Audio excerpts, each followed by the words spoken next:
Please join me in congratulating tonight's awardee, Tamron Hall.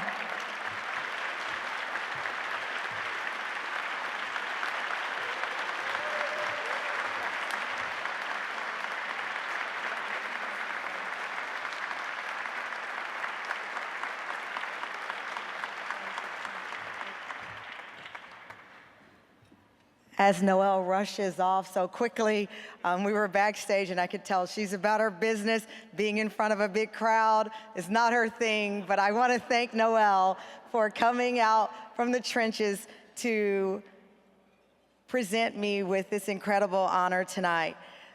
You might notice I was about 10 years younger in that video than I am today. So I watched that and I watch how many times I said the word victim and realized that that was the beginning of my journey in advocating for survivors of domestic violence. And each and every day I learn so much more that I hope that I'm able to share, not only through the show that I do, not only through being at events like this, but in my everyday existence. Like VOA, I was reading the staggering numbers, 35,000 adults and children every year in New York and New Jersey and Westchester are helped through this organization. And that number means something to me, but I'll tell you what means so much more. I have a 7-year-old, he just turned 7, his name is Moses. He thinks he's Moses.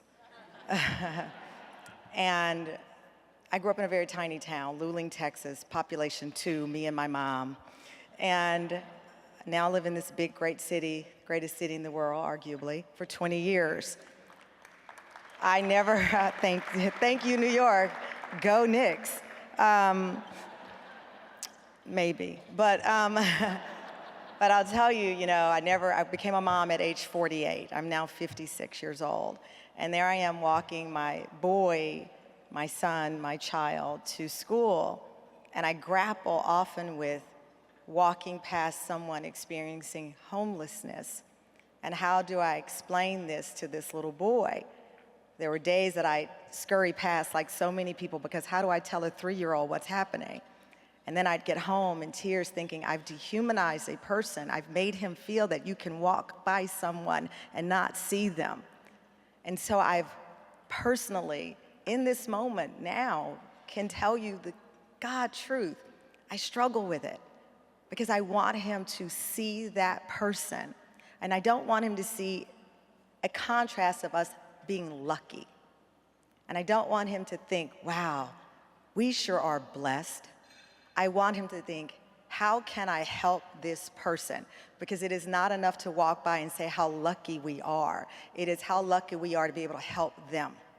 How lucky we are to be able to support them. And how lucky I am to be in a room with people who could be anywhere in the world, in the greatest city in the world. And tonight you decided to sit at this table together, not to commune, but to fight for children who will never know that we are here rooting for them, but they will go to school tomorrow.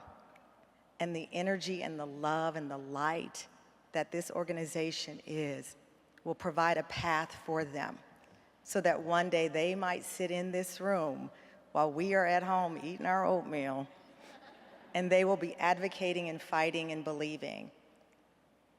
I believe that. I know it is true. And I can tell you that I hope and I pray that my 7-year-old becomes a 27-year-old, becomes a 37-year-old, becomes a 47-year-old, and on. And he will be able to look at this award and know that this is not just something on a counter in our home, that this represents the mission. This represents a purposeful life. Because if you can only help those who live in your home, who share your DNA, have you really lived? I can tell you I live every Thursday, once a month, when I sit with my son, and he makes sun butter and jelly sandwiches for people in need. And he is so proud to make that sloppy little sandwich that I have to fix. But we've talked a lot about where that sandwich goes. And I hope and I pray that all of our children who we go home to kiss goodnight tonight in our homes feel the spirit of what we're trying to do together. So I am blessed, I am honored, I am grateful, I am hopeful, and I am inspired. So thank you, VOA, for this blessing and many more. You have a friend in me. I can't move like those kids, but you can't stop the beat and you can't stop us. I love you all. Thank you so much. God bless you. Thank you.